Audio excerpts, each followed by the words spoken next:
강동원의 한 권 한 권 먹는 성경 시리즈 에스겔서 시작하겠습니다. 에스겔서는 15개의 연대기 정보가 나옵니다. 이 중에 13개가 유다왕 여호야긴의 유배를 기점으로 표시되고 있습니다. 가장 빠른 시점은 1장 1절에 BC 593년이고요. 가장 늦은 시점은 29장 17절에 나오는 571년입니다. 다시 말해서 에스겔은 593년부터 571년까지 적어도 22년을 예언한 것을 볼 수 있습니다. 에스겔은 여호야긴과 함께 바벨론 포로로 잡혀와 있습니다. 포로 잡혀온 지 5년이 그의 나이 30세가 되는 해로 보입니다.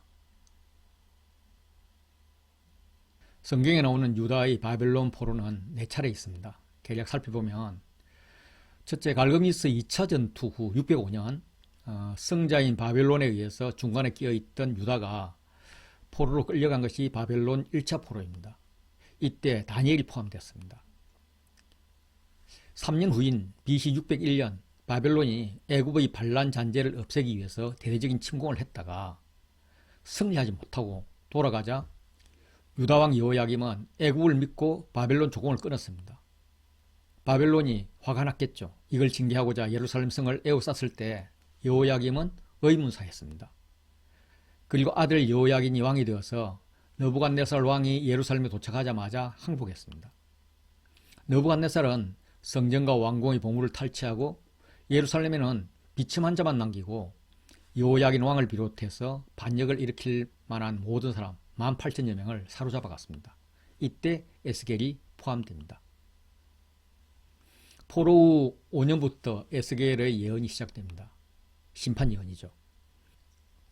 바벨론 왕이 여호야긴의 왕위를 폐위하고 숙부 마다니아를 대신하여 왕으로 삼고 그 이름을 시드기야라고 고쳐 불렀습니다. 시드기야는 바벨론에 의해 왕으로 세워졌지만 친애굽파에 밀려서 반바벨론 정책을 취하게 되고 BC 589년 바벨론의 반란을 일으킵니다. 느부갓네살은 예루살렘 주위에 토성을 쌓고 17개월, 18개월을 포위했습니다. 굶주림에 지친 백성들은 전쟁을 할 기력도 없었고 성벽에 금이 갔다는 소식을 듣고 왕은 도망하다 잡혔습니다. 난공불락의 성으로 생각되었던 예루살렘은 회복 불능 상태로 파괴되었습니다. 성중에 남아있는 백성과 바벨론 왕에게 항복한 자들과 무리 중 남은 자는 시위대장 느부사라단이 모두 잡아가고 그 땅의 비천한 자들만 남겨놓아 농사를 짓게 했습니다. 이것이 3차 포로입니다. 4차 포로는 11개는 나오지 않는데 예레미야서에서 느부갓네살 23년 BC 582년에 745년이 잡혀갔다고 합니다. 이렇게 북이스라엘에 이어 유다도 완전히 망했습니다. 예루살렘 멸망 후 에스겔의 예언은 심판에서 소망과 회복으로 바뀝니다. 에스겔은 여호야긴 시대부터 예루살렘이 멸망한 시드기야 시대 이후까지 활동했습니다. 에스겔의 활동 시기에 예레미야, 다니엘, 오바다 등도 활동했습니다. 예레미야와 오바다가 유대에서 예언을 했다면 에스겔과 다니엘은 바벨론에서 예언을 했습니다. 이사야는 새하늘과 새 땅의 비전을 보여주었다면 예레미야는 새 언약을 말합니다. 에스겔은 새 성전을 제시하고 있습니다. 그리고 다니엘은 새 왕이 오실 것을 예언할 것입니다. 에스겔은 제사장 가문 출신입니다. 포로 잡혀온 지 5년이 그의 나이 30세가 되는 해입니다. 어린 시절에 요시야 왕의 부흥과 성전 회복을 보면서 제사장이 되어서 예배에 참가할 희망을 가지면서 그렇게 성장했을 것입니다. 그런데 14살 때 BC 609년에 갈그미스 전투의 여파로 요시야 왕이 죽자 성전이 다시 타락하는 것을 경험했고 그 결과 성경에 기록된 대로 포로 시대가 시작되었습니다. 에스겔이 19살 때 605년 다니엘과 세 친구를 비롯한 귀족들이 포로로 잡혀갑니다. 이후 유다에는 엄청난 혼란이 있었고 급기야 그의 나이 25세 때 2차 포로로 잡혀갑니다. 본인 에스겔도 여기에 포함됩니다. 5년만 더 있으면 제사장이 될 수 있는데 성전은 파괴되고 자신은 포로로 끌려와 있습니다.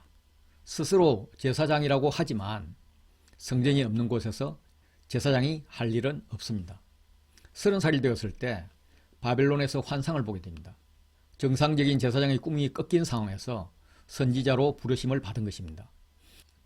고고학적 발굴에 의하면 그 발광은 이 유프라데스 강과 티그리스 강 이 사이에 있습니다. 이 지역을 니프루 지역이라고 하는데 이 두 큰 강으로부터 관계용 수로를 만들었습니다. 그들은 그발 강가의 관계 수로 보수 공사에 동원되어 있음을 알 수가 있습니다. 에스겔이 30세 4개월 5일 되던 때에 바벨론 포로로 끌려간 도시인 그발 강가에서 집단 생활을 하고 있는데 하늘이 열리면서 하나님의 비전이 보였습니다. 마르둑 신이 통치하고 있다는 바벨론에 하나님 나라의 문이 열린 것입니다. 더 이곳도 여호와의 통치 아래 있다는 말입니다. 아니, 하나님은 예루살렘 성전에만 계신 분이 아니네. 부정한 땅, 저주의 땅 여기도 오셨네. 그렇다면 여기서도 제사장 임무를 수행할 수 있네. 이런 소망으로 시작을 합니다. 에스겔서는 여호와가 거기 계시다로 시작해서 거기 계시다로 끝나고 있습니다. 1장 3절에 거기 여호와의 권능이 내 위에 있었습니다. 그리고 끝날 때 여호와 삼마, 여호와가 거기 계시다 이렇게 끝납니다. 여호와께서 계신 곳은 어디인가? 여호와의 성전이 있는 곳이 아니라 에스겔이 하나님을 만나고 있는 그 장소입니다. 에스겔서는 크게 세 부분으로 나눌 수가 있습니다. 1부는 예루살렘의 심판, 이스라엘의 심판이고요. 2부는 열방 심판입니다. 그리고 3부는 소망과 회복, 즉 구원을 선포하는 것입니다. 포로로 잡혀간 백성에게 하나님의 말씀을 통해서 왜 그들이 국가적으로 멸망할 수밖에 없었는가? 앞으로 어떻게 회복할 것인가? 여기에 대한 대답을 주고 있습니다. 엘리야, 엘리사 시대에는 유다와 이스라엘 공동체의 중앙에서 왕실에서 우상이 숭배되고 있음을 밝히는 단계였다면 조금 지난 아모스, 호세아, 이사야, 미가 시대는 우상을 제거해야 된다. 이 암세포를 수술하지 않으면 죽는다라고 외쳤다면 지금 예레미야, 에스겔 시대는 이제는 암 수술로도 안 된다. 하나님께 맡기고 사망을 선고하라. 그러면 다시 살 것이다 라는 역설적인 메시지를 선포하고 있습니다. 왜냐하면 여호와의 영광이 성전을 떠났기 때문입니다. 에스겔이 파수꾼으로 임명되었지만 말을 할 수가 없습니다. 하나님의 일방적인 심판이 선포됩니다. 여기까지가 32장입니다. 그러나 소망이 있습니다. 예루살렘 멸망 후에 새 성전이 준비되고 여호와의 영광이 새 성전으로 돌아올 것이기 때문입니다. 이제 파수꾼이 된 에스겔의 입이 열립니다. 이스라엘은 회복되는 축복을 약속받았고 악의 세력 곡과 마곡은 심판을 받을 것입니다. 이렇게 예루살렘 멸망 이전의 선포와 이후의 선포는 심판과 회복의 대조를 이룹니다. 악한 백성과 대조되는 회복된 백성이 예언되고 악한 산들, 악한 성읍, 악한 성전과 대조가 되는 회복된 산들, 회복된 성읍, 회복된 성전이 예언됩니다. 악한 성전으로부터 여호와의 영광이 떠나갔다가 회복된 성전으로 여호와의 영광이 돌아옵니다. 백성에게 보호가 그쳤지만 보호가 돌아오고 악한 지도자들의 시대는 가고 회복된 지도자들이 주어집니다. 에스겔서 1부에 해당되는 1장부터 24장은 1장부터 3장까지 에스겔이 소명을 받고 4장부터 7장은 유다와 예루살렘에 대한 심판과 상징적 행동을 합니다. 그리고 8장부터 11장까지 타락한 성전과 하나님의 영광이 떠나는 환상을 봅니다. 12장부터 19장까지는 유다와 예루살렘에 대한 심판과 비유들을 통해서 심판의 이유를 말합니다. 그리고 20장부터 24장은 유다의 반역과 임박한 하나님의 심판을 예언합니다. 에스겔은 바벨론 포로로 잡혀와서 그발 강가에서 강제 노역을 한 지 벌써 5년이 되었습니다. 성전에서 제사를 드릴 수 있는 제사장 나이가 되었지만 성전도 파괴되었고 그 땅으로 돌아갈 길도 없었습니다. 희망이 없습니다. 그때 하나님이 하늘을 열고 모습을 보이셨습니다. 막 번쩍번쩍하고 빛이 보였다, 불이 보였다, 이 생물 저 생물 보였다고 막 뭐가 뭔지 모르지만 불 가운데 단새, 금붙이 노새 같은 것이 빛나고 있습니다. 사람, 사자, 소, 독수리 이 네 얼굴과 네 날개를 가진 생물이 영의 지시를 받으면서 움직이고 있습니다. 그 위에 다시 보니까 땅 위에, 바퀴 위에, 생물들 위에, 궁창 위에 보좌가 있는데 그 보좌 위에 있는 한 형상을 보고 에스겔이 고백합니다. 여호와의 영광이 형상의 모양이라. 이것은 천상의 예배 모습이었습니다. 포로로 잡혀와서 강제노역으로 시간을 보내고 있는 이스라엘이 그 땅에서 드려야 할 예배가 시작된 것입니다. 이와 동일한 예배 모습을 계시록에서는 하나님의 지극히 거룩하심을 예배하는 모습을 묘사하고 있습니다. 네 생물은 각각 6날개를 가졌고 그 안과 주위에는 눈들이 가득하더라. 그들이 밤낮 쉬지 않고 이르기를 거룩하다 거룩하다 거룩하다 주 하나님, 곧 전능하신 이여 전에도 계셨고 이제도 계시고 장차 오실 이시라 하고, 그곳에서 하나님이 말씀하실 것입니다. 1장부터 3장은 에스겔이 천상의 예배를 경험하면서 소명을 받는 장면입니다. 환상을 통해서 천상의 예배에 참가하고 있을 때 하나님께서 에스겔에게 인자야 하고 부르십니다. 인자는 에스겔서에서 무려 93회 등장합니다. 다니엘서에서는 왕권을 받는 예수님을 상징하지만 에스겔서를 비롯한 모든 구약 성경에서는 인자는 단순한 사람으로 인간의 연약함을 강조하고 있습니다. 하나님께서 에스겔에게 첫 번째 주신 소명은 이스라엘 자손에게 말씀을 전하라는 것입니다.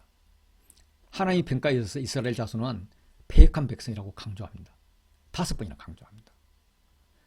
나를 배반하는 자, 그들의 조상 때부터 오늘까지 하나님께 범죄한 자, 얼굴은 뻔뻔하고 마음이 굳은 자입니다. 그래서 그들에게 말해도 듣지 않을 것이 뻔하지만 그들이 듣든지 듣지 않든지 말하라는 것입니다.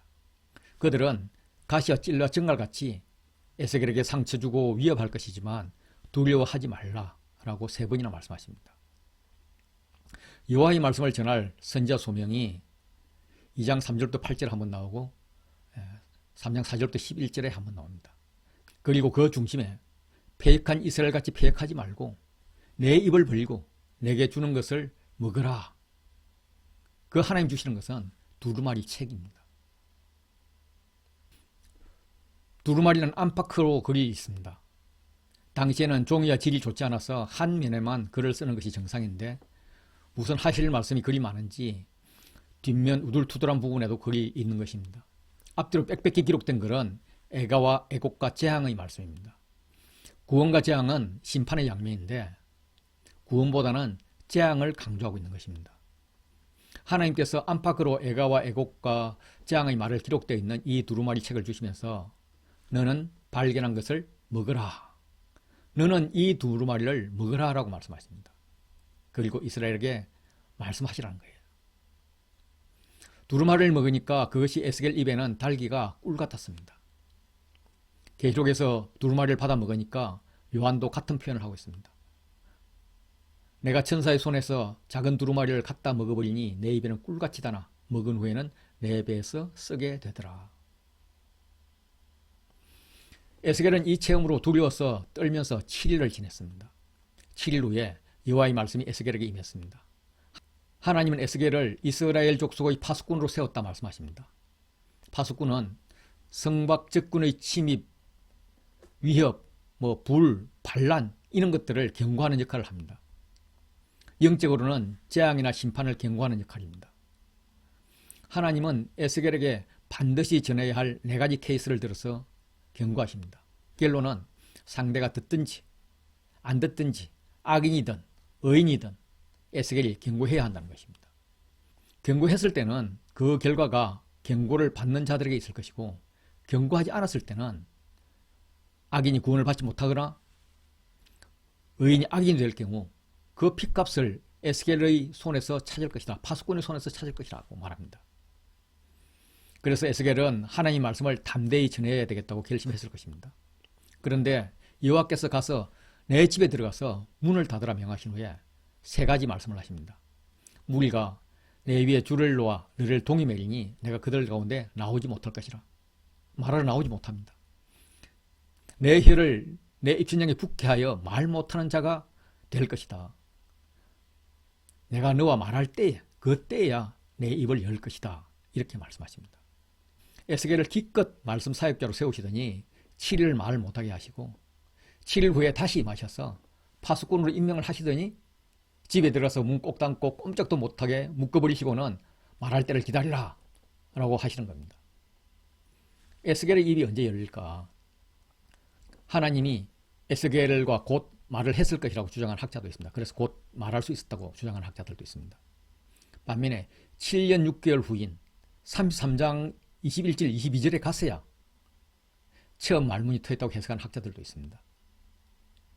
후자의 해석을 따르면 영광으로 임하셔서 선지자로 세우시고 7년 이상을 말 못하는 벙어리 파수꾼으로 묵성하게 하신 것입니다.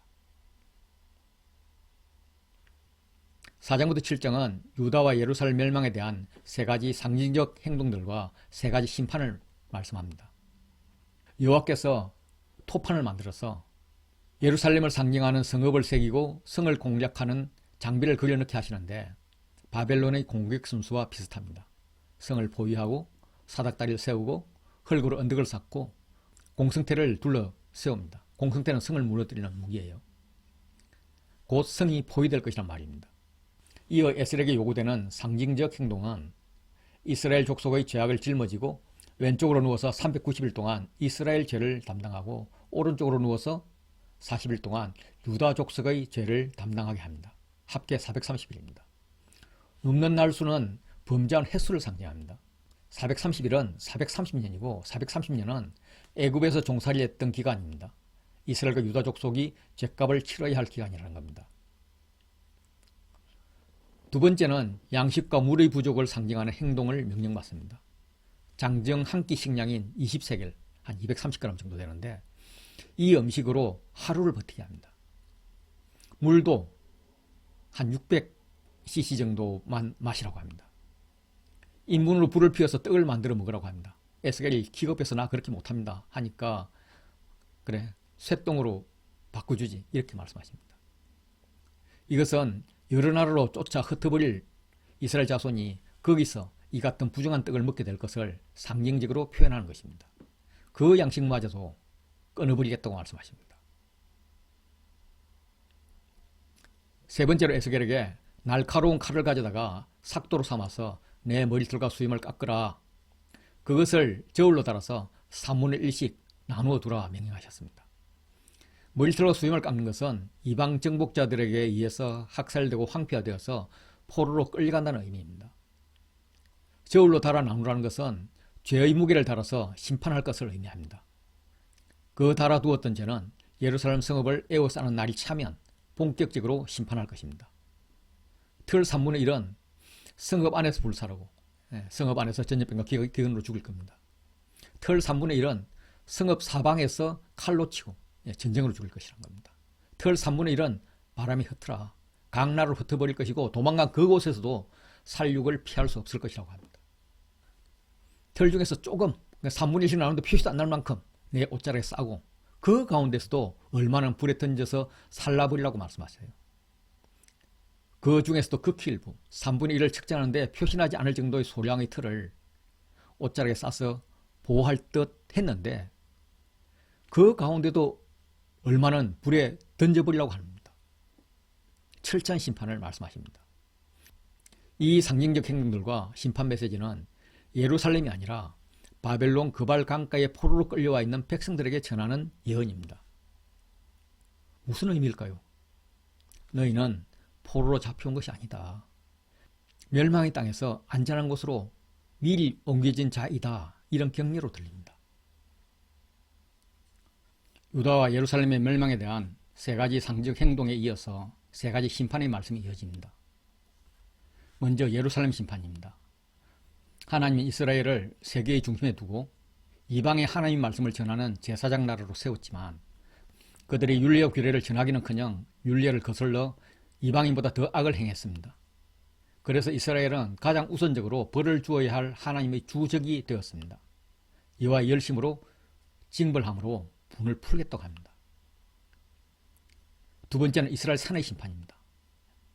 너는 이스라엘 산을 향하여 예언하라 말씀하십니다. 향하여 against 적대감을 표시하고 있습니다. 7장으로 가면 이스라엘 땅에 대한 심판으로 시작을 합니다. 곧 이 땅이 사방의 일이라고 합니다. 세상 전체를 말하는 거죠. 세상 끝이 왔다는 겁니다. 심판의 목적은 군사력도 재력도 종교의식도 아닌 하나님만이 해답임을 알리기 위함입니다. 내가 여호와인 줄 너희가 알리라. 하는 말씀을 반복하고 있습니다. 지금 포로민들은 자신의 처지를 한탄하거나 하나님을 원망하고 있을 때가 아닙니다. 하나님과 하나님이 이끄시는 역사를 알아가야 할 때라는 것입니다. 여섯째 달 초닷새, 에스겔이 처음 환상을 본 지 1년 2개월 후인 BC 592년 유다 장로들이 에스겔에게 자문을 구하러 왔습니다. 그때 여호와의 권능이 그 자리에 내렸습니다. 환상의 시작은 불과 같은 형상, 사람 혹은 인자와 같은 형상이 에스겔의 머리채를 붙들고 바벨론에서 예루살렘으로 옮겨서 하나님의 영광을 보여주십니다. 그리고 그 마지막은 에스겔을 다시 그발강으로 옮긴 다음 환상이 떠나갑니다. 가운데에 있는 이 말씀은 8장에 예루살렘 성전에 있는 역겨운 것들을 보여주고 성전으로부터 시작되는 심판을 말씀하시고 하나님의 영광이 떠나십니다. 그리고 악한 지도자를 심판하는 것으로 구성되어 있습니다. 하나님의 영광이 나타나셨으면 좋은 일이 있어야 할 텐데 역겨운 것들만 보입니다. 그래서 하나님의 영광은 떠나고 심판이 진행되는 것입니다. 8장은 예루살렘 성전에서 하나님을 떠나게 하는 역겨운 것들 4가지를 환상으로 보여줍니다. 예루살렘 성전 안뜰로 들어가서 북쪽으로 향한 문에서 질투의 우상, 질투를 일어나게 하는 우상을 보여줍니다.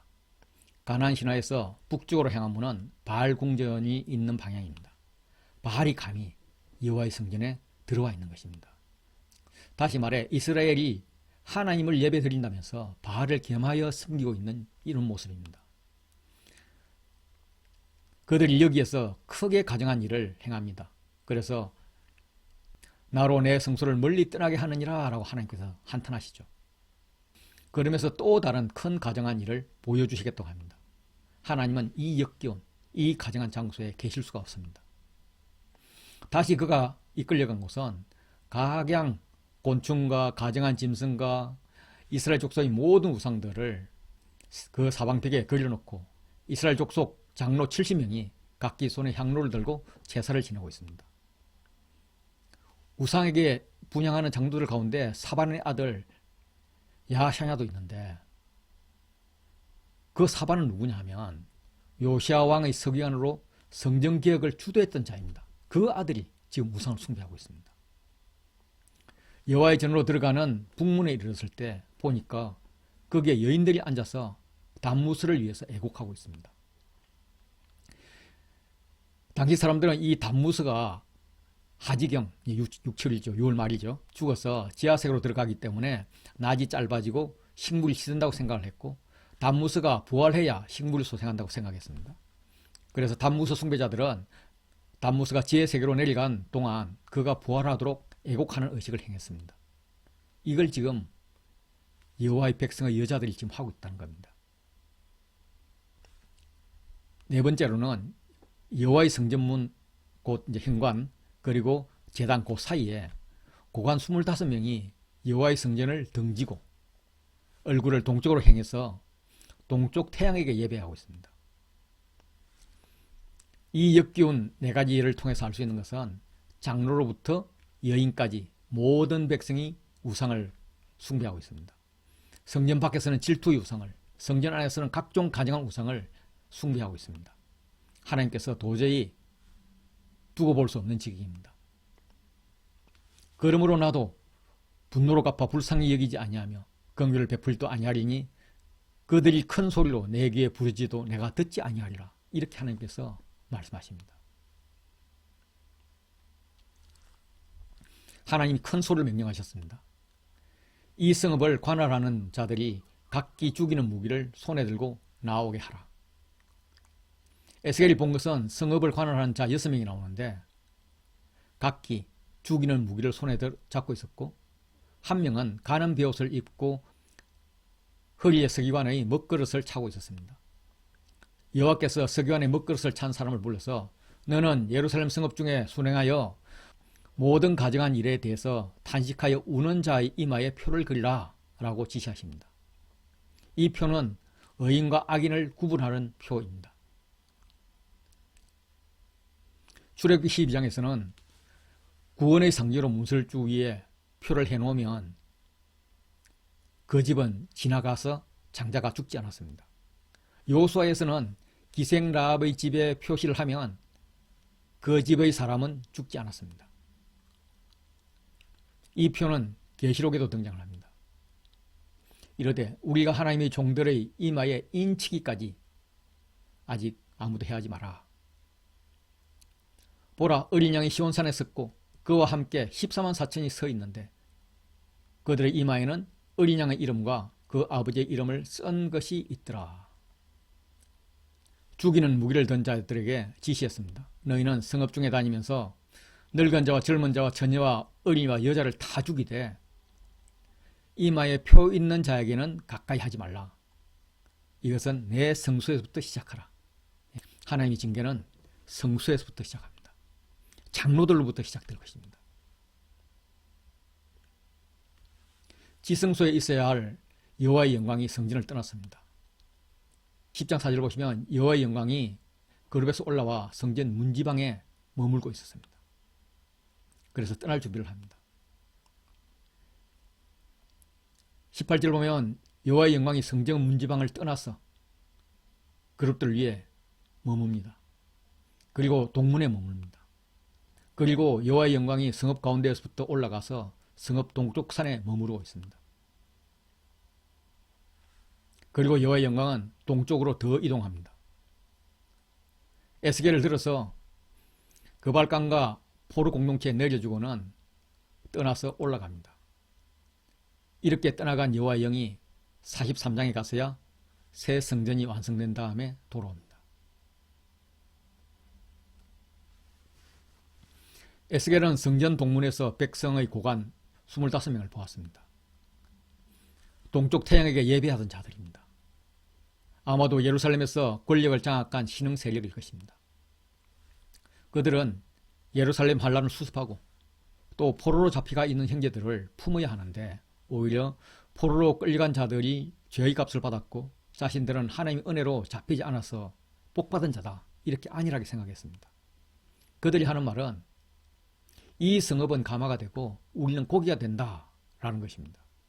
성읍은 가마가 되고 우리는 고기가 된다는 이 말은 고기를 요리할 때 불필요한 부분이나 찌꺼기는 잘라서 불에 던지고 먹을 것만 고기 솥에 남겨두는 것처럼 포로로 끌려간 자들은 이미 불에 던져졌고 자신들은 가마솥 안에서 보호되는 고기같이 안전하다, 하나님 구원을 받았다, 이런 의미입니다. 여기에 대해서 하나님이 그들의 말을 재해석해 주십니다. 말씀의 요지는 예루살렘은 더 이상 안전한 감옥솥이 아니다. 너희는 잘못된 성전 사상을 가지고 있다. 너희는 가마에서 끌려 나올 것이다. 너희는 잘못된 선민 사상을 가지고 있다는 것입니다. 예루살렘에 남아있는 자가 남은 자, 하나님의 백성이 아니라 포로로 끌려간 자들이 남은 자라는 것입니다. 그들이 도달한 나라들에서 하나님의 성소가 될 것입니다. 그래서 때가 되면 하나님께서 포로로 끌려간 자들에게 한 마음을 주고 그 속에 새 영을 주면서 그 몸에 돌 같은 마음을 제거하고 살처럼 부드러운 마음을 주겠다고 하십니다. 그래서 땅을 회복시킬 것이고 예배를 회복시킬 것입니다. 내면, 즉 영과 마음을 회복시킬 것이고 그 결과 그들은 내 백성이 되고 나는 그들의 하나님이 되는 이런 관계 회복이 있을 거라고 말씀하십니다. 12장부터 18장까지는 여호와의 말씀이 내게 임하여 이르시되 하면서 예언한 형식이 10번 반복이 됩니다. 먼저 유배를 예고하는 세 가지 상적 행동을 명령하십니다.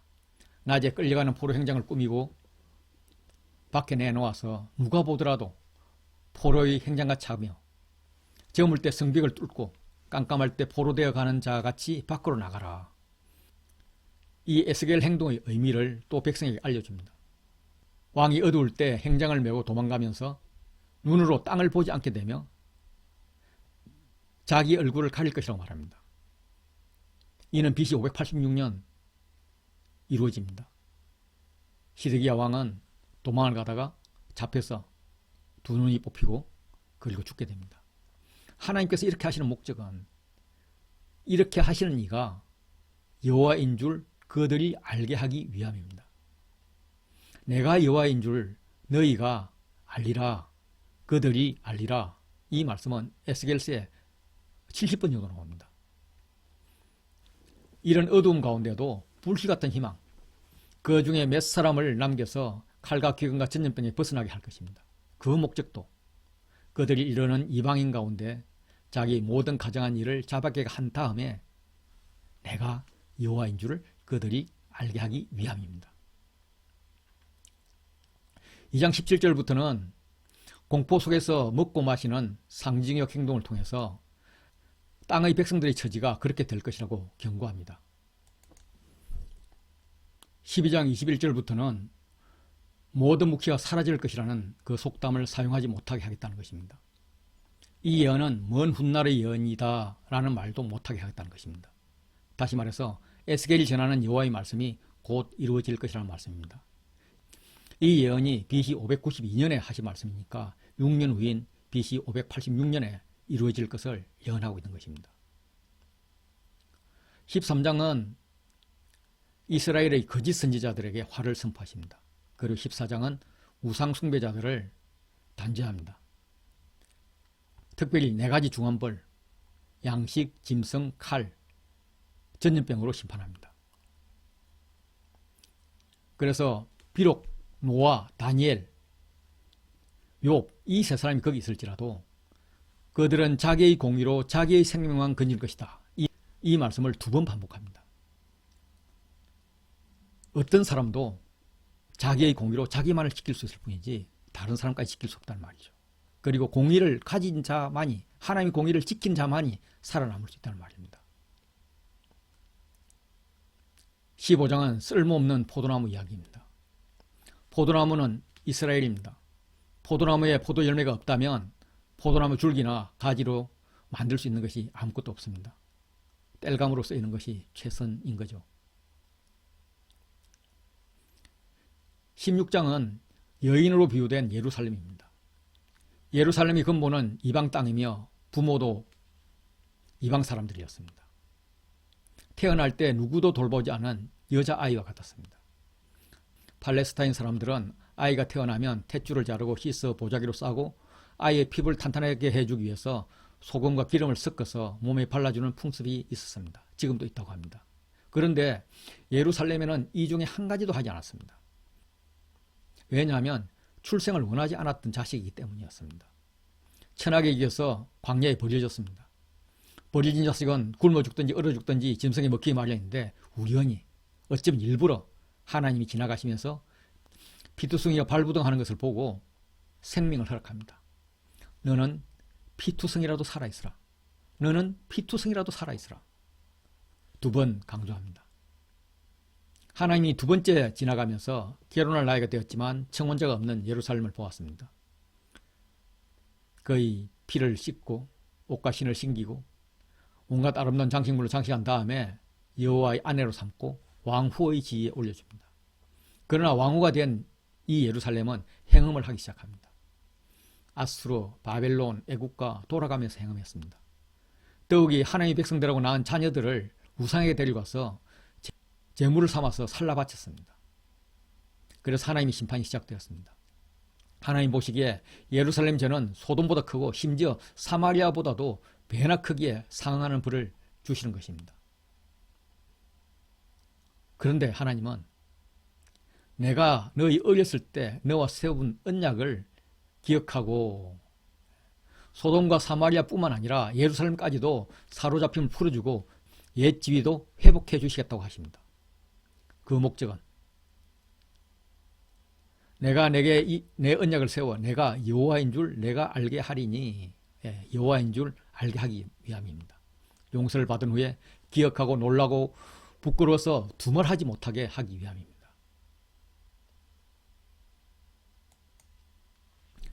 에스겔서 17장은 1절부터 10절까지의 비유와 11절부터 24절까지의 비유의 해석으로 구성되어 있습니다. 비유는 색깔이 화려하고 날개가 크고 깃이 길고 털이 숱한 큰 독수리가 레바논으로 이르러서는 백향목 높은 가지를 꺾어가지고 장사하는 땅으로 가져와서 성읍에 둡니다. 또 그 땅의 종자를 꺾어서 옥토의 큰 물가에 심는데 이것은 자라서 높지 않은 포도나무가 되어서 독수리 아래에 있습니다. 그런데 그 포도나무가 다른 독수리에게 물을 받으려고 뿌리와 가지를 뻗습니다. 여기에 대한 해석은 이제 두 독수리가 있는 거죠. 하나는 바벨론, 하나는 이집트입니다. 먼저 바벨론이 백향목이 높은 가지 다윗 왕조를 꺾어서 가져와서 장사하는 땅, 바벨론 땅에 심을 것입니다. 포로로 끌고 가는 거죠. 그는 이미 에스겔과 함께 포로로 끌려온 여호야긴 왕입니다. 그리고 땅의 종자, 정통성이 없는 시드기야를 예루살렘의 왕으로 세웠고 그의 나라는 포도나무가 되어서 바벨론 지배하에 있었습니다. 그런데 시드기야는 이집트의 독수리에게 물을 받으려고 가지를 그쪽으로 뻗습니다. 이 배신을 바벨론이 두고 보겠느냐는 말이죠. 배반당한 바벨론이 시드기야를 뿌리째 뽑아서 열매를 따버릴 것이라는 말씀입니다. 그러나 때가 되면 종말론적인 반전이 있습니다. 백향목 가지를 꺾어 심는 이야기가 다시 반복됩니다. 이번 독수리는 바벨론 느부갓네살이 아니라 여호와 하나님입니다. 높은 가지 중에서도 연한 가지를 꺾어서 우뚝 솟은 산에 심습니다. 그 가지가 무성하고 열매를 맺어서 아름다운 백향목이 될 것이고 각종 새가 그 아래에 깃들이며 그 가지 그늘에 살 것입니다. 이는 다윗 왕조의 계보에서 나올 예수님을 예언하고 있습니다.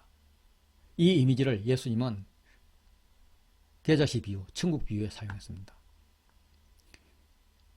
이는 모든 씨보다 작은 것이로되 자란 후에는 풀보다 커서 나무가 되매 공중의 새들이 와서 그 가지에 깃들이느니라.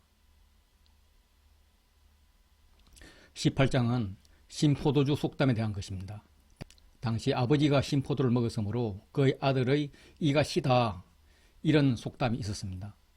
이가 시다는 것은 조상의 잘못에 대한 책임을 후손이 진다는 의미이고 우리 속담으로는 잘못되면 조상 탓이라는 것입니다. 속담의 배경은 므낫세가 워낙 가증한 일을 행했기 때문에 요시아와 같은 선왕이 있었어도 하나님이 이스라엘의 멸망 계획을 돌이키지 않았다 하는 데서 나온 것으로 보입니다. 하나님께서는 그렇지 않다 하십니다. 이 갤로의 말씀은 이미 신명기에 나와 있습니다. 아버지는 그 자식들로 말미암아 죽임을 당하지 않을 것이요 자식들은 그 아버지로 말미암아 죽임을 당하지 않을 것이니 각 사람은 자기 죄로 말미암아 죽임을 당할 것이니라. 그리고 동시대에 예언을 했던 예레미야도 분명히 말하고 있습니다. 다시는 아버지가 신 포도를 먹었으므로 아들들의 이가 시다 하지 아니하겠고 신 포도를 먹는 자마다 그의 이가 신 것 같이 누구나 자기의 죄악으로 말미암아 죽으리라 라고 말씀하셨습니다. 19장은 애가를 지어 부르라로 시작해서 이것이 애가라 후에도 애가가 되리라 로 끝나는 괄호 구조입니다. 애가는 죽은 자를 위한 장송곡입니다. 애가의 대상은 두 젊은 사자와 포도나무입니다. 첫 번째 젊은 사자는 암사자인 다윗 왕조가 사자들 가운데서 젊은 사자 새끼 하나를 길렀는데 먹이 물을 뜯기를 배워서 제법 사자 노릇을 하니까 이방이 함정을 파서 그를 잡아서 애굽 땅으로 끌고 왔다는 내용입니다. 이 애가는 여호아스 왕에 대한 이야기입니다.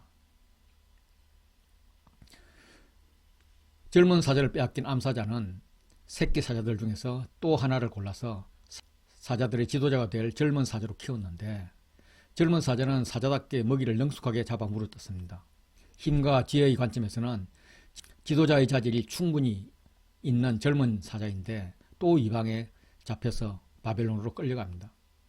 이 젊은 사자에 대한 개념은 BC 597년에 끌려간 여호야긴 혹은 BC 586년에 끌려간 시드기야 두 명이 논의되고 있습니다. 세 번째는 포도나무인데요. 물가에 심겨진 포도나무처럼 물도 열매도 가지도 무성한 것이 원래 유다였습니다. 가지들이 강하여 백성들이 강하여 왕의 귀로서 사용될 만큼 했습니다. 즉 좋은 신하가 될 수 있었습니다. 그중 하나는 키가 크고 굵어서 많은 가지 중에서 뛰어나 보였습니다. 그러나 뽑혀서 땅에 던짐을 당합니다. 젊은 사자와 같은 맥락입니다. 유다의 멸망을 노래하는 것이죠.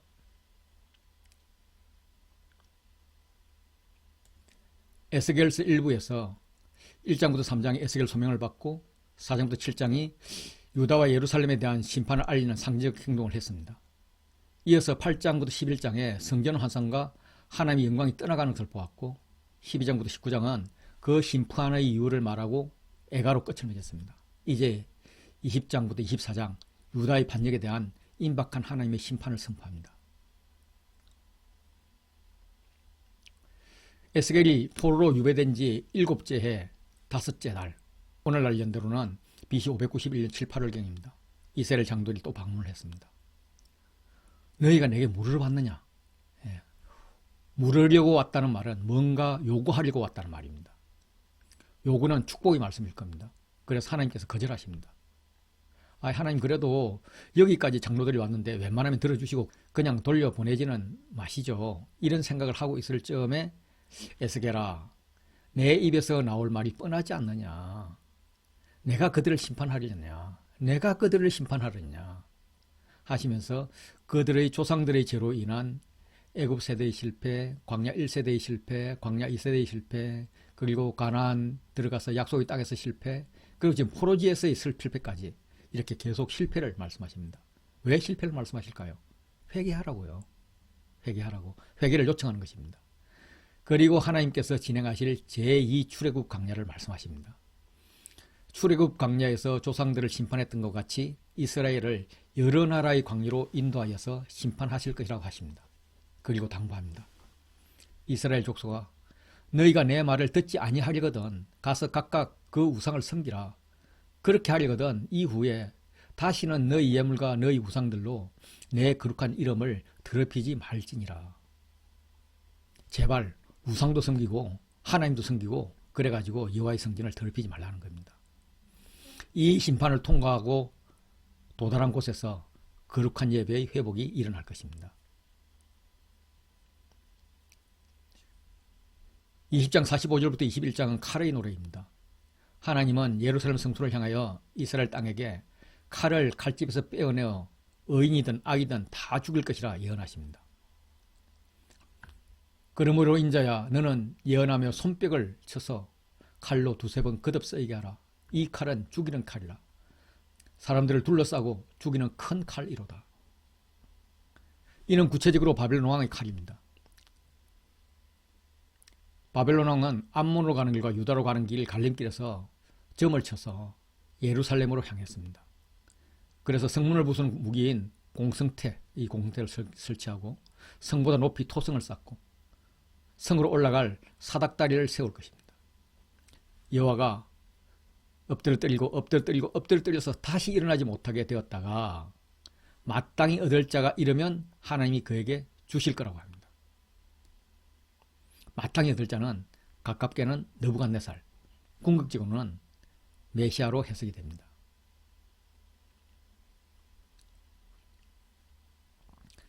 (22장의) 하나님의 말씀은 인자야 내가 심판하려느냐로 시작합니다. 이 말씀은 내가 보아도 심판해야 되겠지. 너는 심판할 준비가 되어 있느냐 묻는 것입니다.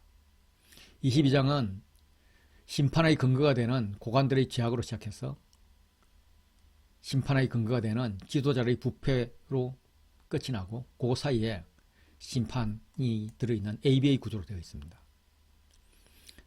이 A에서는 이스라엘 고관들의 16가지 악행이 나열되어 있습니다. 유다의 고관들이 이익을 얻기 위해서 불의를 행하고 피를 흘리는 것을 보고 하나님이 손뼉을 치셨습니다. 이는 하나님이 화가 많이 나셨다는 겁니다. 이 A-에서는 선지자 제사장 고관들이 타락하였을 뿐만 아니라 이 땅의 백성도 포악하게 강탈을 하고 일삼고 있다고 지적을 합니다. 하나님은 이 땅을 위하여 성을 쌓으며 성 무너지는 데를 막았어서 나로 하여금 멸하지 못하게 할 사람을 내가 그 가운데서 찾지 못하였다라고 말씀하십니다. 성을 쌓으며 무너지는 데를 막는 것은 백성이 올바른 길로 갈 수 있도록 가르치고 중보기도 하는 자를 말합니다. 예레미야를 통해서는 너희가 만일 정의를 행하며 진리를 구하는 자를 한 사람이라도 찾으면 이 성읍을 용서하리라 했는데 한 사람도 찾지 못했다고 말씀하십니다. 이스라엘은 풀무불 가운데서 은혜의 찌꺼기가 되어버렸습니다. 그래서 하나님께서 그들을 녹여버리실 것입니다. 23장은 한 어머니를 가진 두 여인이 소개됩니다. 두 여인의 이름은 오홀라, 오홀리바인데 장막을 뜻하는 오헬에서 파생된 이름입니다. 그래서 좋은 의미로는 하나님이 사람들과 만났던 장막, 신혼집을 그리워하는 그런 이름이고, 나쁜 의미로는 장막으로 된 신당에서 우상 숭배하는 자에 관련된 그런 이름입니다. 그들은 처녀 때부터 애굽에서 행음했지만 하나님이 구원을 받아서 하나님께 속하게 되었습니다. 언니인 오홀리압은 사마리아이고 동생인 오홀리바는 예루살렘입니다. 북이스라엘과 남유다를 말합니다. 북이스라엘이 하나님께 속했음에도 불구하고 어릴 때 행음하던 버릇을 버리지 못하고 아수르 사람을 사모했습니다. 그들에게 푹 빠져서 우상을 섬기면서 자신을 더럽혔습니다. 그래서 하나님은 북이스라엘을 아수르에 넘겨줘 버렸습니다. 이제 북이스라엘은 하나님을 떠나서 그렇게 사모하던 아수르와 행복하게 잘 살 것을 기대했겠지만 아수르는 북이스라엘의 하체를 드러내고 그의 자녀를 빼앗으며 칼로 그를 죽여서 사람들에게 이야기거리가 되게 했습니다. 그 아우 남유다가 이것을 보고도 정신 차리지 못한다는 것입니다. 형인 오홀라는 아수르와 음행했을 뿐이지만 남유다를 상징하는 오홀리바는 아수르와 음행했을 뿐만 아니라 바벨론 사람을 그린 그림을 보고 홀딱 반해서 바벨론을 초청해서 음행을 저질렀습니다. 뿐만 아니라 바벨론과 음행하면서도 젊을 때 연애했던 애굽을 잊지 못하고 도움을 청했습니다. 종교적 음행에 이어 정치적 음행도 심했습니다. 적극적으로 사제를 다른 나라에 보내서 음행을 시도했습니다. 하나님의 음녀가 된 이스라엘과 유다에게 무리를 올려보내서 그들이 공포와 약탈을 당하게 내어버려뒀습니다. 무리가 그들을 돌로 치며 칼로 죽이고 그 자녀도 죽이고 그 집들을 불사를 벌이게 내버려뒀습니다. 이거는 하나님의 재판이자 하나님의 질투입니다. 16장에서도 여인이 나왔는데 그 길가에 버려진 한 여자아이를 하나님이 살려서 키우고 결혼해서 왕으로 세웠음에도 불구하고 이방과 행음하여서 심판받은 이스라엘이 나왔었습니다. 16장 여인은 음행했지만 하나님이 회복시켜 주셨어요. 그런데 오홀라 오홀리바에게는 회복이 없습니다. 하나님은 약속의 땅에서 음란을 그치게 하고 싶으신 것입니다.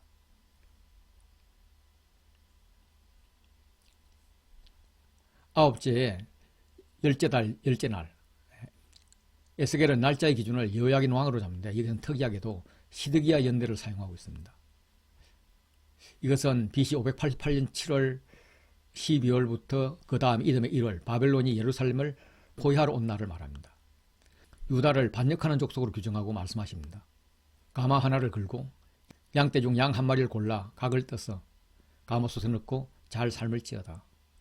이는 마치 즐거운 마음으로 잔치 음식을 준비하라는 마음 같습니다. 그런데 삶아도 너무 삶아서 가마속의 뼈가 무르익도록 삶아버리라고 하십니다. 예루살렘은 피 흘린 성읍이자 녹성가마, 녹을 없애지 않은 가마이기 때문입니다. 나무를 많이 쌓고 불을 피워서 그 고기를 삶아 녹이고 국물을 졸이고 그 뼈까지 태우라 하십니다. 가마가 비면 숯불을 그 위에 놓고 달궈서 그 속에 더러운 것을 녹여서 소멸되게 하라 하십니다. 이는 하나님께서 사랑하는 이스라엘을 위하여 꼭 반드시 하셔야 할 일은 분노의 징계라는 말씀입니다. 목적은 그들의 더러움을 씻어내고 깨끗하게 하는 것입니다. 가마 비유에 이어서 또 말씀이 임합니다. 인자야, 내가 내 눈에 기뻐하는 것을 한번 쳐서 빼앗으리니 너는 슬퍼하거나 울거나 눈물을 흘리거나 하지 말며. 에스겔이 눈에 넣어도 아프지 않을 정도로 애지중지 기뻐하는 것이 있는데 이를 한 번에 쳐서 빼앗아 버리겠다 하십니다. 빼앗기더라도 슬퍼하거나 울거나 눈물을 흘리지 말라고 하십니다. 그리고 장래에 관한 일체의 행동을 하지 말라는 것입니다. 에스겔도 이 말의 뜻이 뭔지 모르고 아침에 백성에게 지냈는데 저녁이 되니 아내가 죽었습니다. 에스겔이 눈에 기뻐하는 것은 아내였고 하나님이 아내의 목숨을 한 번에 쳐서 빼앗아 가버린 것입니다. 슬픈 이야기죠.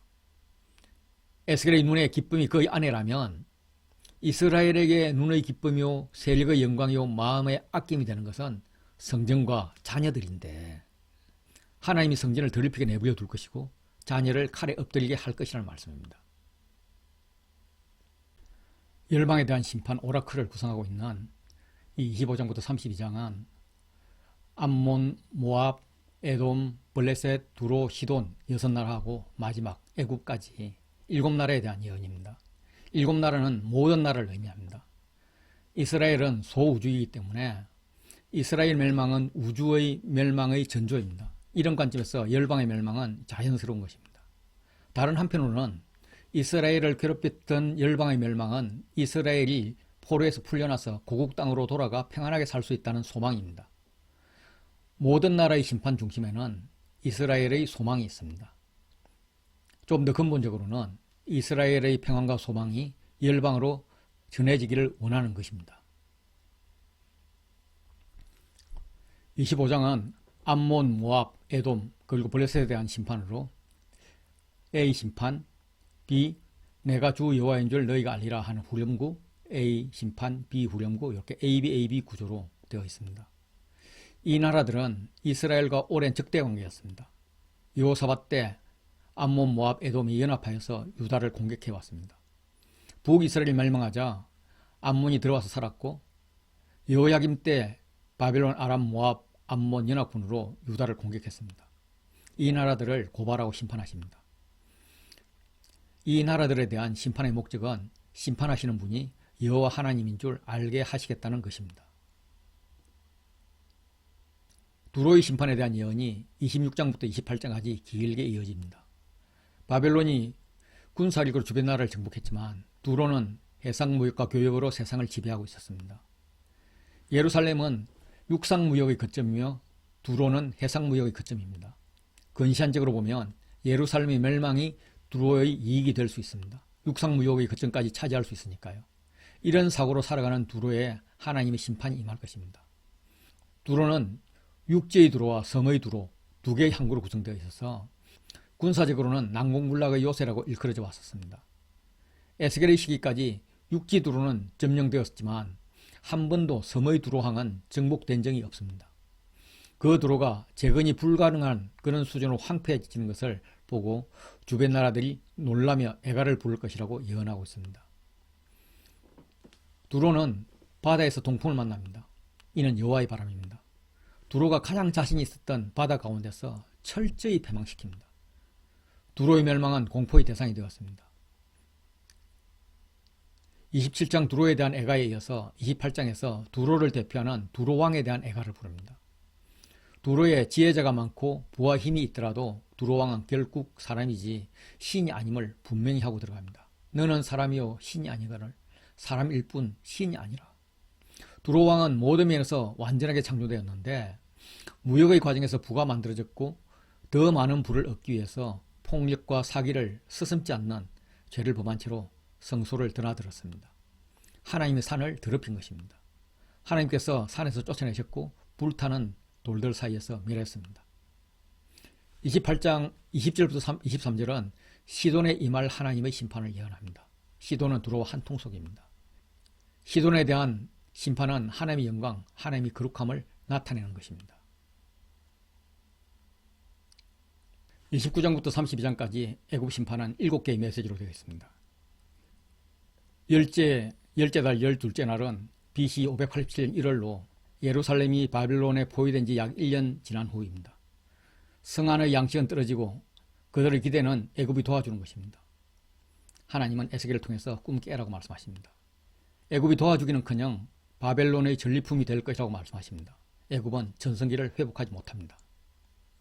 이 9장 17절에 또 여호와의 말씀이 임해 애굽이 반드시 망할 것이라고 말씀하십니다. 바벨론은 13년이나 두로를 포위하고 공격했지만 두로를 점령하지 못했습니다. 단지 두로가 573년에 항복해서 바벨론은 철수 명분을 얻었지만 전혀 실리가 없었습니다. 하나님은 바벨론 수고의 대가로 애굽을 보상물로 주시겠다고 합니다. 30장 1절은 29장부터 연속되는 애굽의 7개 예언 중에서 유일하게 날짜가 없습니다. 여호와의 날이 가깝다고, 이 날은 구름의 날, 즉 어둠의 날, 재앙의 날이라고 선포합니다. 심판의 대상은 여러 나라입니다. 애굽과 동맹한 모든 종족들이 심판을 받을 것입니다. 이때에 심판의 도구이자 여호와의 사절은 바벨론 왕 느부갓네살입니다. 3장 20절 11째의 첫째 달 7째 날, 이거는 BC 587년 4월입니다. 예루살렘의 함락이 초읽기에 들어간 시점입니다. 바벨론을 배신한 시드기야는 애굽의 도움만 기다리고 있었습니다. 그런데 애굽 역시 유다만큼이나 절망적입니다. 이미 하나님께서 BC 605년 갈그미스 전투에서 패배를 통해서 바로왕의 한쪽 팔을 꺾으신 상태입니다. 그런데 이번에는 부러진 팔을 다시 꺾어버리실 것이고 나머지 성한 팔마저도 꺾어버려서 칼을 손으로 잡지 못하게 할 것입니다. 다섯 번째 31장 1절 아수르의 패망을 통해서 바로의 패망을 말합니다. 말씀의 논지는 너희 애굽에게 하나님께서 얼마나 많은 것을 주셨는지 아냐. 아수르 못지않게 죽었다. 그런데 아수르가 하나님의 은혜를 모르고 교만했다. 그래서 망했다. 너희도 아수르처럼 망할 것이다. 이런 말씀입니다. 32장 1절은 BC 585년 3월경인데 예루살렘이 함락된 지 1년 반 정도가 지난 때입니다. 예루살렘에 전혀 도움이 되지 못한 애굽이 어떻게 될 것인가? 하나님은 바로왕에 대한 애가를 불러서 애굽에게 말해주라 하십니다. 사람들은 애굽을 여러 나라를 지배하는 사자로 생각했지만 실상은 바다 가운데서만 힘을 쓸 수 있는 악의에 지나지 않았습니다. 하나님이 많은 백성 무리와 함께 그물을 치고 끌어올려 무태 부립니다. 애굽은 땅에서 힘을 쓸 수 없는 악어 큰 물고기에 지나지 않기에 공중의 새들이 뜯어먹을 뿐만 아니라 온 땅의 짐승들이 먹게 됩니다. 그리고 32장 17절은 아마도 32장 1절 예언이 있은 후에 2주 만에 하시는 예언일 것입니다. 2절에서 애굽왕 바로에 대한 슬픈 노래를 불러라고 말씀하셨는데 18절에서는 애굽의 물을 위해 슬피 울라고 말씀하십니다. 33장부터 48장은 이스라엘의 소망과 회복입니다. 33장에서 파수꾼의 사명을 말씀하시고 34장부터는 9가지 회복을 예언합니다. 3장에 이어서 33장도 파수꾼에 대한 말씀입니다. 파수꾼은 취사 선택해서 전하는 것이 아니라 하나님 입의 말을 듣고 하나님을 대신하여 하나님 말씀을 그대로 전해야 합니다. 그러므로 에스겔도 이스라엘에 대해 하나님의 경고를 잘 전해야 합니다. 만일 에스겔이 경고를 전하지 않아서 한 사람이라도 칼에 제거당하면 그야 죗값으로 죽는 것이 되지만 회개의 기회를 주지 않은 죄는 파수꾼 에스겔에게 물을 것이라는 말씀입니다. 하나님은 나는 악인이 죽는 것을 기뻐하지 아니하고 악인이 그의 길에서 돌이켜 떠나 사는 것을 기뻐하노라 라고 말씀하십니다. 그래서 악인도 회개하면 기뻐하시는 것입니다. 그러나 이스라엘은 주의 길이 바르지 아니하다 라고 하면서 자신들의 생각 기준으로 판단합니다. 그러나 하나님의 심판은 각자의 삶이라고 말씀하십니다. 나는 너희가 각기 행한 대로 심판할 것이다. 너희 삶을 보고 심판할 것이다 라고 말씀하십니다. BC 593년 에스겔 3장에서 여호와 하나님이 에스겔을 말 못하게 하는 장면이 나왔습니다. 여호와께서 영광으로 임하셔서 에스겔을 선지자로 부르신 후에 7일을 말 못하게 하시더니 다시 영광으로 임하셔서 집에 들어가 문을 꼭 닫고 있으라 했습니다. 그리고 꼼짝달싹도 못하게 해서 묶어버리셨습니다. 이때가 사로잡힌 지 5년, 그를 파수꾼으로 세운 직후의 사건입니다. 하나님께서 다시 에스겔의 입을 열 때가 있을 것이라고 하셨는데 5년 후 다시 여호와의 영이 임했습니다. 예루살렘의 멸망과 포로 잡혀갈 것에 대해서 예언하게 하신 후에 다시 입을 봉하시면서 그날 도피하는 자가 내게 와서 이 사실을 알려주면 내 입이 열릴 것이라 라고 말씀을 하셨습니다. 그리고 3년 후에 드디어 에스겔의 입을 열 때가 왔습니다. 예루살렘 성의 함락 소식을 가지고 한 도망자가 에스겔에게 오기 전날 여호와 하나님께서 에스겔에게 임하여 내 입을 여시더니 다음날 아침 그 사람이 내게 나올 때 내 입이 열리기로 내가 다시는 잠잠하지 아니하였노라. 이후 에스겔은 계속해서 예언할 수 있었고 그 예언은 희망과 소망으로 전환됩니다. 적극적으로 말씀을 선포하고 선지자 역할을 완수하며 제사장의 역할까지 시작합니다. 먼저 포로되지 않고 예루살렘에 남은 자에게 경고합니다. 예루살렘에 남은 자는 전쟁의 폐허 가운데 살아남았을 뿐만 아니라 포로로 끌려가지 않은 자신들이 하나님의 은혜를 받은 자라고 생각하고 착각하고 있었습니다. 그들은 얻은 재산을 지키기 위해서 바벨론의 풍습을 따랐습니다. 고기를 핏째 먹으며 우상들에게 눈을 들며 피를 흘립니다. 더 약한 자를 죽입니다. 칼을 믿어 가정한 일을 행하며 이웃의 아내를 빼앗았습니다. 그들에게 하나님은 단호하게 말씀하십니다. 그 땅이 너희 기업이 될까 보냐? 그 땅이 너희 기업이 될까 보냐? 하나님께서 에스겔에게 파수꾼의 임무를 주면서 입을 열 때의 분위기는 재앙이었습니다. 그런데 예상과는 다르게 하나님께서 34장부터 48장까지 9가지 회복을 말씀하십니다. 목자 역할의 회복, 땅의 회복, 여호와의 영광의 회복, 하나님 백성의 회복, 하나님 언약의 회복, 하나님 주권의 회복, 새로운 성전의 회복, 새로운 예배의 회복, 새로운 나라의 회복입니다. 팔복에 맞춰서 이 성전과 예배의 회복 이거 두 개를 하나로 합한다면 8개의 회복이 되는 것입니다. 첫 번째 회복은 목자 역할의 회복입니다. 하나님은 소유주이신 목자이고 왕이나 정치 지도자는 하나님께 위임받은 목자입니다. 목자들의 당연한 임무는 양떼를 먹이는 것입니다. 그러나 이스라엘 목자들은 자기만 먹습니다. 그것도 먹여야 할 살진 양을 잡아서 기름을 먹고 그 털로 옷을 만들어 입습니다. 기름은 가장 좋은 것으로 제사에서 하나님께 드리는 것입니다. 하나님의 몫을 목자들이 먹는다는 것은 스스로 하나님 행세를 한다는 것입니다. 털은 주인의 몫입니다. 그는 주인의 몫을 도둑질하여서 옷을 만들어 입습니다. 목자가 양을 돌보지 않고 포악으로 다스립니다. 그래서 주 여호와께서 직접 양을 찾고 시편 23편에 나오는 푸른 초장 실만한 물가로 인도해 가실 것입니다. 내가 친히 내 양의 목자가 되어서 그것을 누워있게 할지라 주 여호와의 말씀이니라. 그 잃어버린 자를 내가 찾으며 쫓기는 자를 내가 돌아오게 하며 상한 자를 내가 싸매주며 병든 자를 내가 강하게 하리니와 살진 자와 강한 자는 내가 없애고 정의대로 그것들을 먹이리라. 그분이 예수님으로 오셨습니다. 요한복음 10장 11절 보면 나는 선한 목자라. 선한 목자는 양들을 위하여 목숨을 버린다 라고 말씀하셨습니다. 9가지 회복 중에 두 번째 회복은 땅의 회복입니다. 땅의 회복은 35장과 36장에 걸쳐 있는데 35장은 이방산을 대표해서 야곱의 쌍둥이 형 에스가 살았던 세일산의 심판을, 그리고 36장은 이스라엘산의 회복을 말하고 있습니다. 세일, 즉 에돔은 예루살렘이 멸망할 때에 바벨론 편에 서서 약탈하고 도망가는 자를 잡아서 바벨론에 넘겼습니다. 그리고 유다 남부 지역의 땅을 차지합니다. 내가 말하기를 이 두 민족과 두 땅은 다 내 것이며 내 기업이 되리라 하였도다. 그렇게 말도 안 되는 주장을 했는데 그러나 여호와께서 거기 계셨느니라. 하나님께서 다 보고 계셨다는 겁니다. 그 에돔을 하나님께서 대적하고 손봐 주실 것입니다.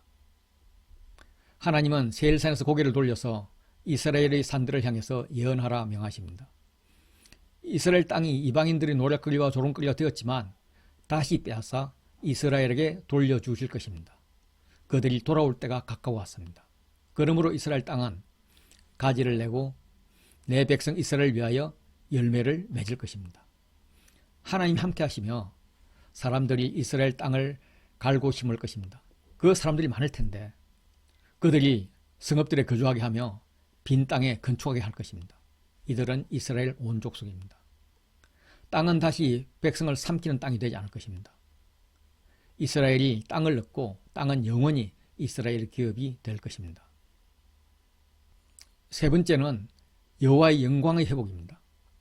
이방 땅에 더럽혀진 이스라엘이 다시 여호와의 영광 안으로 들어갈 수 있도록 회복시키는 것입니다. 여호와가 이렇게 회복시키는 것은 이스라엘을 위함이 아니라 그 여러 나라에서 더럽힌 여호와의 거룩한 이름을 위함이라고 말씀하십니다. 말씀은 이렇게 하시지만 이스라엘을 회복시키고자 하는 그 마음이 너무너무 간절해서 그 타당성을 억지로 만들고 계신 것 같습니다. 회복은 포로귀환, 속죄, 육신에서 굳은 마음을 제거하고 부드러운 마음, 새 생명과 새 마음을 줄 것.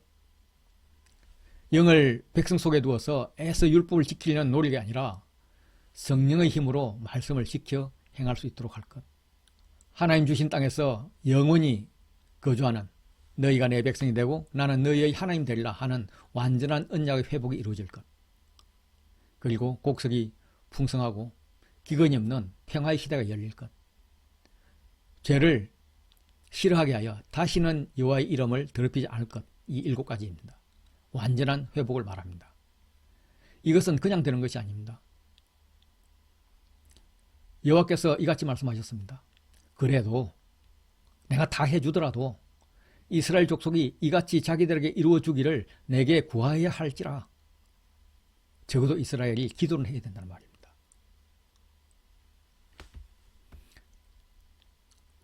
(37장 1절부터 14절은 네 번째 하나님 백성의 회복을 말씀하는 마른 뼈 환상입니다. 이 환상은 37장 1절 여호와의 영이 에스겔을 골짜기로 데려가는 것으로 시작을 합니다. 그리고 여호와가 영을 백성들 속에 두어서 살아나게 하고 고국 땅에 두겠다는 약속으로 끝나는 이 인클루지브 구조로 되어 있습니다. 그 가운데 비어 비다시는 부활 환상과 환상의 해석입니다. 여호와의 영, 즉 성령으로 에스겔을 데리고 가서 보여주신 것은 골짜기 지면에 뼈가 심이 많고 아주 말라있는 것이었습니다. 전쟁에서 패배하여 골짜기 이곳저곳에 널브러진 시체들이 수습되지 않고 방치되고 있는 모습입니다. 하나님께서 에스겔에게 여쭤보십니다. 인자야, 이 뼈들이 능히 살 수 있겠느냐? 에스겔은 하나님의 질문에 자신의 신앙 고백으로 대답을 합니다.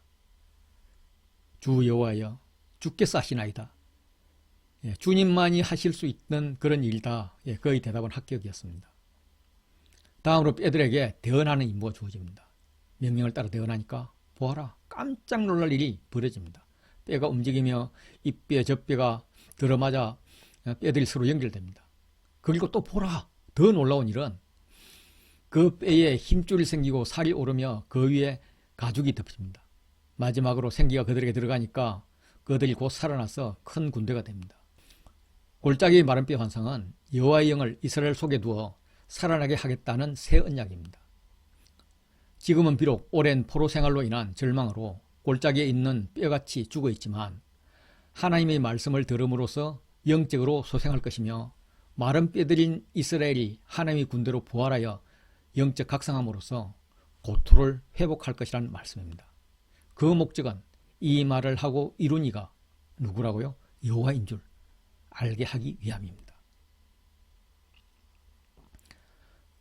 하나님은 에스겔에게 하나님의 언약이 회복될 것이라는 상징적 행동을 지시하십니다. 두 개의 막대기를 준비해서 하나에는 유다와 그 짝 이스라엘 자손이라 쓰고 다른 막대기에는 하나님의 막대기 곧 요셉과 그 짝 이스라엘 온 족속이라 쓴 다음에 두 막대기를 서로 합해서 하나가 되게 하라는 명령입니다. 이는 남유다와 북이스라엘이 여호와 안에서 하나가 되고 포로 잡혀갔던 자와 남아있는 자가 하나가 되어서 한나를 이루는 것을 의미합니다. 하나, 이 하나라는 단어가 8번, 영원, 이 영원이라는 단어가 5번 반복되면서 공동체의 회복을 말하고 있습니다. 그동안 민족의 정체성이 없어져 버린 사마리아 그리고 유대의 갈등 회복을 말씀하고 있습니다. 이 회복을 통해서 화평의 언약을 세워서 영원한 언약이 되게 할 것이고 하나님과 온전한 관계를 회복할 것이며 다윗을 왕으로 주실 것입니다. 그분이 예수님으로 오셨습니다. 에베소에서는 예수님께서 하신 일이 표현되어 있습니다. 첫째는 이방인과 유대인의 하나됨입니다. 에베소 2장 13절 보시면 이제는 전에 멀리 있던 너희가 그리스도 예수 안에서 그리스도의 피로 가까워졌느니라. 둘째는 성도가 서로 연합하여서 성전되어 가는 것입니다. 에베소 2장 21절 22절 보시면 그의 안에서 건물마다 서로 연결하여 주 안에서 성전이 되어가고 너희도 성령 안에서 하나님이 거하실 처소가 되기 위하여 그리스도 예수 안에서 함께 지어져 가느니라. 에스겔서의 38장 39장은 포로로부터 귀환하여서 부활된 이스라엘이 든든히 세워진다는 예언입니다. 하나님 입장에서는 회복된 새 예루살렘의 안정성을 시험하는 것입니다. 이스라엘이 회복되어서 평안을 누리고 있을 때 곡을 불러서 이스라엘을 치게 하십니다. 곡이 이스라엘 땅을 치러 오면 하나님은 노여움으로 지진을 일으키시고 그들을 칠 칼을 부르실 것이며 전염병과 피로 그들을 심판하실 것입니다. 결과 이스라엘을 대적했던 로서, 메섹과 누발, 그리고 곡, 그 연합군 무리 등등 모든 백성이 이스라엘 산 위에서 죽을 것입니다. 곡이 패배하는 거죠. 그들의 무기를 수거해서 7년 동안 태울 것입니다. 무기를 땔감으로 쓸 것입니다. 그리고 곡을 매장합니다. 이스라엘 하몬곡의 골짜기를 곡의 매장지로 줄 것이고 성읍 이름을 하모나라고 할 것입니다. 하몬곡의 위치는 알 수 없지만 흰놈 골짜기에 대한 언어 유희로 보입니다. 새들의 성전잔치가 벌어집니다. 이스라엘 산에 널브러진 지체들이 새들의 잔치 음식이 될 것입니다. 이는 계시록 19장에도 나옵니다. 인자야, 너는 각종 새와 들의 각종 짐승에게 이르기를 너희는 모여오라. 내가 너희를 위한 잔치 곧 이스라엘 산 위에서 예배한 큰 잔치로 너희는 사방에서 모여 살을 먹으며 피를 마실지어다. 내가 보니 한 천사가 태양 안에서 공중에 나는 모든 새를 향하여 큰 음성으로 외쳐 이르되 와서 하나님이 큰 잔치에 모여라. 모든 자의 살을 먹으라. 이렇게 말씀하고 있습니다. 계시록에 의하면 그들은 말탄자, 예수님의 입으로부터 나온 금, 말씀에 죽었습니다. 이렇게 새 예루살렘은 어떤 대적의 도발에도 끄떡없을 정도로 든든히 세워졌습니다. 그리고 포로상에 처해 있는 공동체에 군면합니다. 하나님이 여전히 그들을 지키고 계시며 이스라엘을 원래 자리로 돌아오게 하실 것이라는 겁니다. 이것을 위해 요구되는 것은 회개입니다. 이스라엘도 부끄러움을 품고 범한 죄를 뉘우쳐 본연의 자리로 돌아와야 한다는 것입니다. 그 목적은 여호와를 알게 하는 것입니다. 40장부터는 7번째 새 성전의 회복이 나옵니다. 여호와의 권능이 에스겔을 시온산 예루살렘으로 데려갑니다. 에스겔을 데리고 간 곳은 녹과 같이 빛난 사람이 손에 3줄 장대를 가지고 있습니다. 3줄은 긴 거리를, 장대는 짧은 거리를 측량하는 도구입니다. 에스겔이 가장 먼저 본 것은 집 바깥 사방으로 담이 있는데 측량하니까 두께가 한 장대, 즉 3.3m이고 높이도 3.3m입니다. 그가 동쪽을 향한 문으로 가서 성전 안 구석구석을 측량하기 시작합니다. 성전 안의 측량을 마치고 동쪽을 향한 문의 길로 가서 사방담을 측량하였는데 사방담은 500장대 곱하기 500장대로 길이와 너비가 1650m씩 되는 아주 큰 성전이었습니다. 측량한다는 것은 하나님 입장에서는 보호를 말하고 사람의 입장에서는 하나님이 만드신 것에 대한 경의를 표하는 것입니다.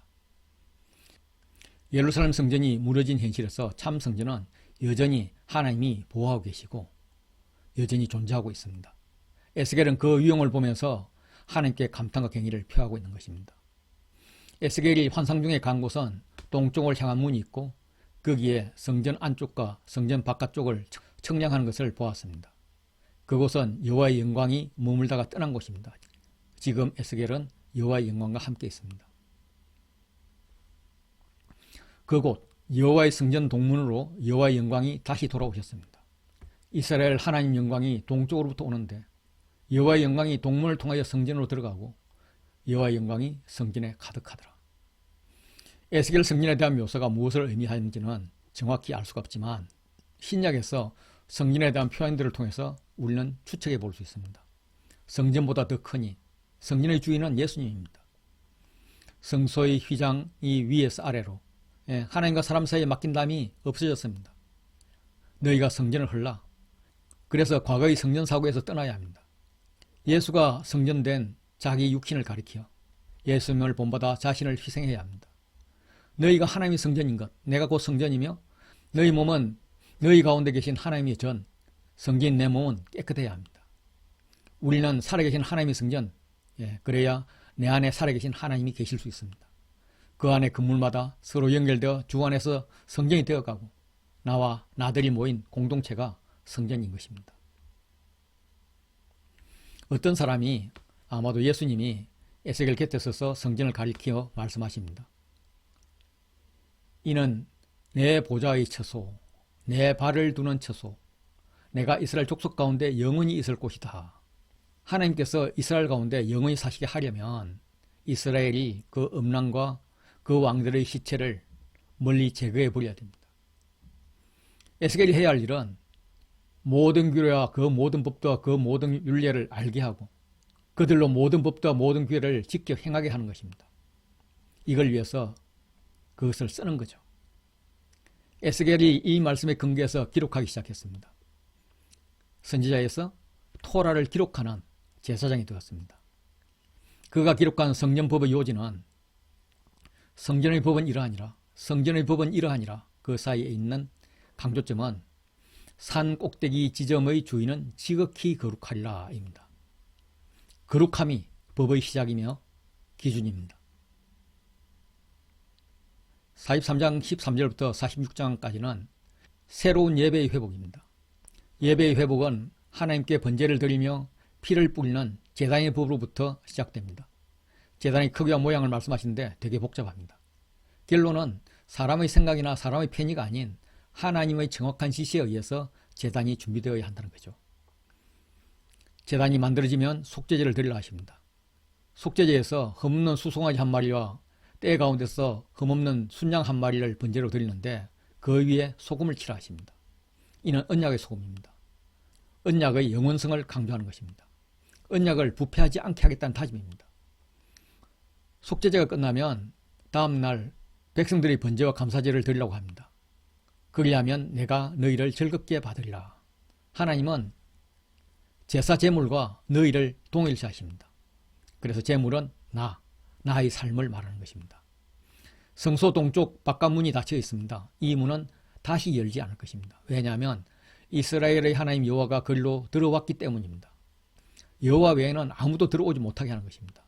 동시에 다시는 열지 않을 것이기에 여호와께서 성전을 다시는 떠나지 않으실 것이라는 말씀입니다. 언약을 지키는 나의 삶을 제물로 드릴 때에 하나님은 성전을 떠나지 않으실 것이란 말씀입니다. 여호와께서 규례를 주십니다. 그동안 성전의 규례였다면 이제는 성전을 섬기는 규례입니다. 먼저 이스라엘의 죄, 모든 가정한 일, 언약을 위반하는 일, 이제 족하다. 그만하라 라고 말씀하십니다. 언약을 지키려고 애쓰는 내 삶을 드리는 예배가 이루어진다면 예법의 정신은 살아있지만 형식은 조금씩 바뀌어 갈 것입니다. 예를 들면 여호와를 배반했던 레위 제사장, 그리고 배반하지 않았던 레위 사람들 중에서 사독자손 제사장을 구분해서 임무를 주십니다. 땅의 분배도 하십니다. 한 구역을 거룩한 땅으로 삼아서 여호와께 드리고 거룩한 지역 좌우 동쪽 국경 끝까지와 서쪽 국경 끝까지를 왕의 땅으로 분배합니다. 이는 왕들이 다시는 백성을 압제하지 않게 하는 의도입니다. 왕에게 공의와 통치 원칙을 요구하시는데 특별히 경제 정의를 강조하십니다. 너희는 공정한 저울과 공정한 에바와 공정한 밭을 쓰라. 또한 정한 명절을 준비하는 일이 왕의 본분이라며 임무를 주십니다. 이렇게 통치체제를 지시하신 후에 절기를 이야기하십니다. 말씀하시는 절기가 율법과 조금씩 다릅니다. 율법에서 1월 1일은 나팔절이고 1월 10일 속죄절입니다. 에스겔에게 말씀하신 1월 1일은 성소를 위하여 속죄제를 드리고 7일에 백성을 위한 속죄를 한 번 더 하게 합니다. 율법에서는 1월 14일 유월절, 1월 15일부터 7일간 무교절을 지켰는데 1월 14일부터 7일 동안 유월절을 지키라고 합니다. 출애굽 시절에는 유월절이 가족 중심의 절기였는데 에스겔서에서는 왕이 주관하는 국가의 절기를 말씀하십니다. 일곱째 달 15일부터 7일 동안 명절을 지키라고 합니다. 초막절과 같은 날짜이지만 새로운 형태의 절기를 말씀하시는 것 같습니다. 전통적으로 이스라엘은 아침과 저녁에 제사를 드렸습니다. 상번제라고 하죠. 항상 드리는 번제. 에스겔은 저녁 제사는 언급하지 않습니다. 다시 말씀드리면 언약을 지키려 애쓰는 삶을 드리는 예배가 선행된다면, 그래서 예법의 정신만 살아있다면 형식은 이렇게 시대를 맞춰서 변화되어 간다, 갈 수 있다, 이걸 말씀하는 것 같습니다. 어떻게 변화할까요? 그때그때 하나님께 물어봐야죠. 47, 48장은 마지막 새로운 나라의 회복입니다. 성전문에서 발견한 것은 성전 동쪽으로 향한 문지방 밑에서 물이 나와서 동쪽으로 흐르다가 성전재단 남쪽으로 흐릅니다. 에스겔을 이끄는 천사가 손에 줄을 잡고 동쪽으로 나가면서 1000규빗을 측량한 후에 에스겔을 건너가게 하는데 물이 발목 높이였습니다. 이어진 1000규빗은 물이 무릎 높이고 다시 1000규빗은 허리 높이, 다시 1000규빗을 더 가니까 수영을 하지 않으면 건너지 못할 강이 되었습니다. 이 물은 동쪽으로 흘러 아라바로 내려가고 바다로 갈 것인데 성전에서 흘러나오는 물로 인해서 강물이 이르는 곳마다 번성하는 모든 생물이 살고 또 고기가 힘이 많을 뿐만 아니라 고기와 어부가 많아질 것입니다. 죽었던 바다도 살아날 것입니다.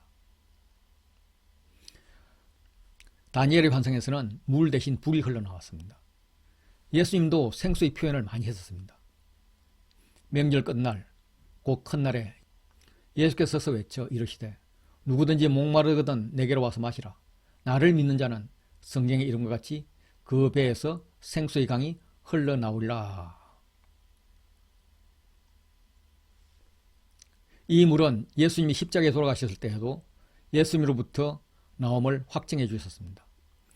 예수님은 십자가에서 이미 기진하여 죽으셨기 때문에 다리를 꺾지 않았는데 그 중에 한 군인이 창으로 옆구리를 찔러 죽은 것을 확인할 때 피만 나오는 것이 아니라 물도 같이 나왔습니다.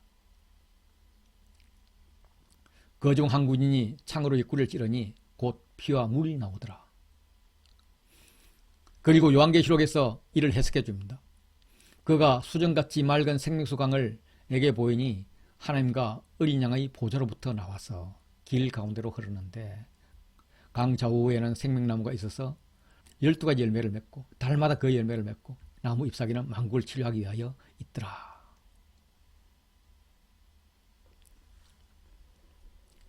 (47장 13절부터는) 이스라엘의 땅의 분배에 대한 환상입니다. 지금 에스겔은 유다와 베냐민 그리고 레위 지파를 제외한 다른 지파는 이미 존재감이 없었고 포로로 끌려와서 땅을 잃어버린 상황입니다.